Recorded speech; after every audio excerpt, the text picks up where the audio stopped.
আসসালামু আলাইকুম। সকলকে জিআইটি ইনস্টিটিউটের প্রফেশনাল ডিজিটাল মার্কেটিং কোর্সে স্বাগত।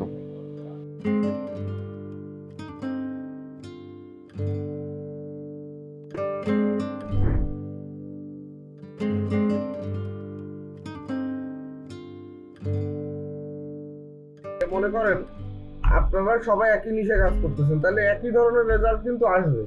তাহলে ধরেন একটা ওয়েবসাইট সাকাওয়াত ভাই নিয়ে ফেলছে, ওই ওয়েবসাইট কিন্তু আপনি নিতে পারবেন না, কারণ অলরেডি তো ওটা থেকে কালেক্ট করে ফেলছে। তাহলে আপনি নিলে তাহলে ডাবল হয়ে গেল। তাহলে সেরকম একটা চ্যালেঞ্জ কিভাবে ফেস করা যায় একটু দেখাই। তো মনে করেন আমি একটা শীট বানাচ্ছি, ঠিক আছে?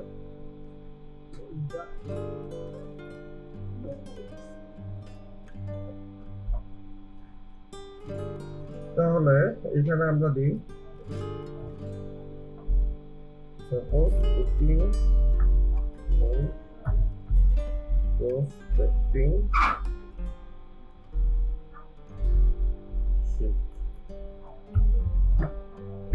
Okay, so এখানে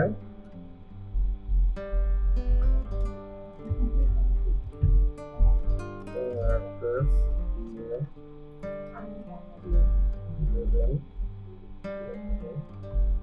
name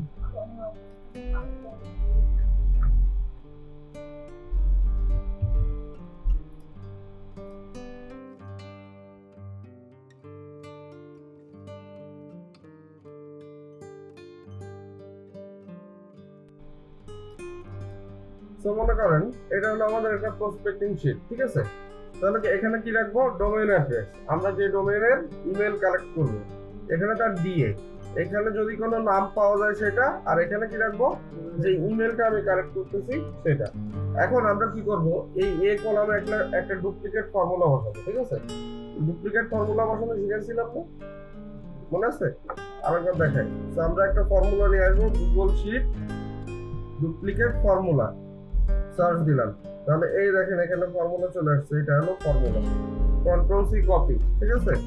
তো এবার শিটে যে কলামে ফর্মুলা বসাবো, প্রথমে সেই কলামটা সিলেক্ট, দেন ফরম্যাট, দেন কন্ডিশনাল ফরম্যাটিং, দেন এখানে ইজ নট এমডি থেকে কাস্টম ফর্মুলা ইজ, এখানে ভ্যালু অফ ফর্মুলা বসা দেব কি রেড, ডান হয়ে গেছে, ঠিক আছে?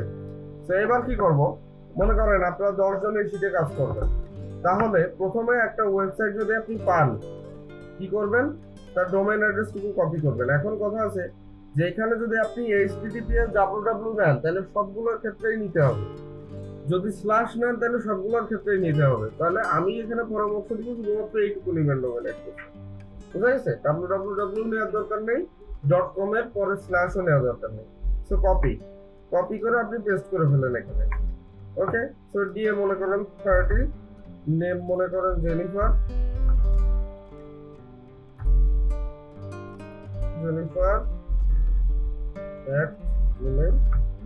মনে করেন ইমেল। এবার সাপোজ আপনি কাজ করতেছেন এখান থেকে, এই উপর থেকে এই পর্যন্ত ধরেন কাজ করতেছেন সাকাওয়াত ভাই। সো আপনি এখন কাজ করতেছেন এই জায়গা থেকে, আপনিও ধরেন একই ওয়েবসাইটটা পাইছেন, ঠিক আছে?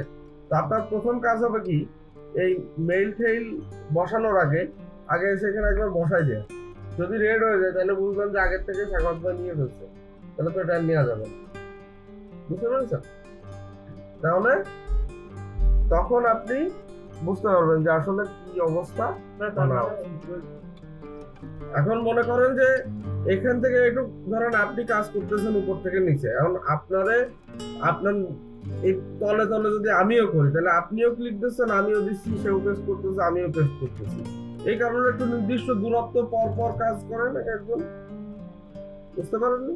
তাহলে কি হবে? একজনের উপর আরেকজনের ওভাররাইট হয়ে যাবে না, বুঝলেন? মনে করেন এখানে আপনি কাজ করতেছেন, কারণ আমিও কাজ করতেছি এই শিটে, তা আমি কি আপনাদের পরের রোতে কাজ করবো?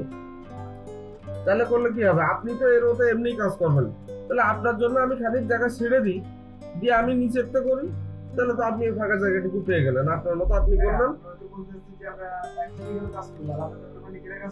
সেটাও একই জিনিস, মানে আমি এটা বোঝাচ্ছি যে প্রসপেক্টিং আসলে গ্রুপের কাজ, এটা সিঙ্গেলে কম হয়। হ্যাঁ, তাহলে দেখা যাচ্ছে আপনি উপর থেকে কাজ করতে করতে আসছেন, তাহলে আপনার জায়গায় আমি যদি বারবার যে ক্লিক করে বেড়াই তাহলে আপনার ঝামেলা হবে। আবার দেখা গেছে আপনি একটা ডাটা রাখছেন, আমি পেস্ট করে ফেলছি, আবার ঝামেলা। তো দরকার কি? আর প্রসপেক্টিং এর কাজ গ্রুপেই হয় বেশি, একজন করে না, 4-5 জন মিলে করা লাগে যখন ইউজ কাজ থাকে। তো দেখা গেছে একটা শিটই মেনটেন করতে হয়, কারণ আপনি দেখা গেছে আর একটা শিটে করতেছেন, তাহলে দেখা যাচ্ছে আপনিও জানতেছেন এই শিটে আর একজন তাই নিয়ে বসে আছে, তাহলে দুইজনের কাজই তো ওয়েস্ট হয়ে গেল, বুঝলেন না? এই কারণে গ্রুপেই করা লাগে, 5 জন 7 জন 10 জন এভাবে করতে হয়। তো তখন আপনি কি করবেন, একই শিটে যখন কাজ করতেছেন, তাহলে ধরেন আপনি এখান থেকে কাজ করতেছেন উপর থেকে, তাহলে আপনারা আমি 100 পর্যন্ত ছেড়ে দেবো, দিয়ে আমি নিচের থেকে করবো, এখান থেকে শুরু করবো, তাহলে আপনার জায়গার ওর ভিতরে আমি গেলাম না। আশা করি আজকের টপিকটা আপনারা বুঝতে পেরেছেন। তো আমাদের ভিডিও যদি ভালো লেগে থাকে, সবার আগে আমাদের ভিডিও পেতে অবশ্যই সাবস্ক্রাইব করবেন এবং পাশে থাকা বেল আইকনটি প্রেস করে দিবেন। So keep watching JIT institute, stay tuned.